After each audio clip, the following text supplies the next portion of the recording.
Good morning, I'm Marla Ellerman. I'm publisher of Mobile Marketing and Technology Online. We're here at the Mobile Payment Conference with Larry Brennan, who is with Bank of America Merchant Services. And Larry, thank you for joining me. Oh, you're welcome, Marla. Tell us what you do for Bank of America. I'm the Senior Vice President of Merchant Data Security and Cybersecurity Director for Bank of America.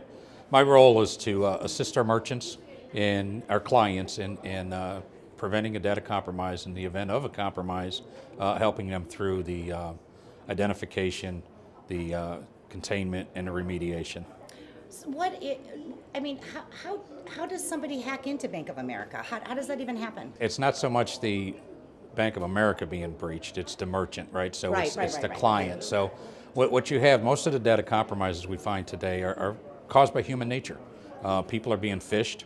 You know, they're getting an email, they think it's legitimate, they click on it. The bad actors then get access to their environment. They don't have their passwords.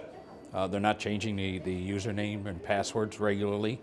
They're using the what I call the bubble wrap username and password.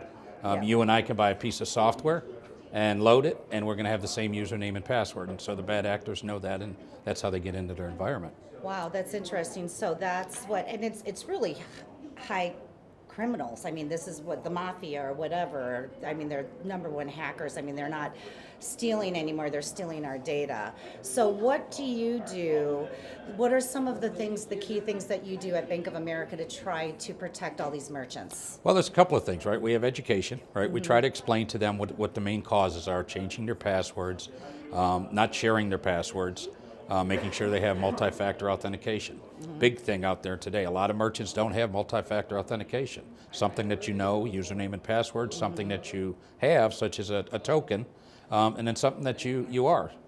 Biometrics, your fingerprints or your eye scanning.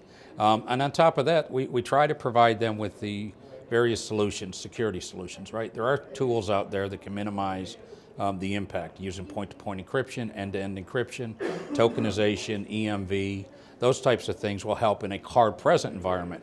Does not help them in a card-not-present environment.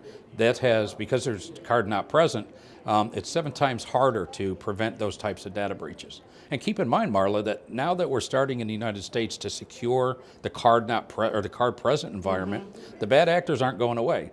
Take that balloon of bad actors, mm-hmm. and just because you're preventing the card-present environment with EMV, tokenization, and point-to-point encryption, they're going to now take their efforts over into the card-not-present. Right. So that leads me to my last question. Mobile, has breaches gone up because people are using mobile POS?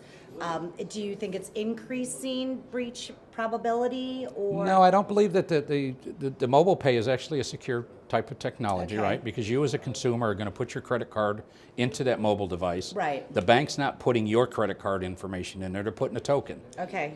So that's the secure part. What you have, though, is the bad actors are going to go out and buy these phones and utilize those credit cards that they have stolen to put into the devices. Okay. So you've got to be aware of that. But from a security perspective, you know, the mobile payment, I believe, is much more secure for that reason, because they're using the token and they're not using the actual credit card. Well, you heard it here.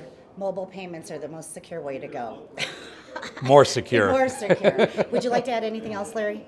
No, I just appreciate the opportunity to present here. I think that, you know, as time progresses, you know, 20 years ago people wrote checks. Right. We don't write checks anymore. Right. Right. We do the online payment. It's right. going to take a little while for people to adopt into utilizing the wallet pays.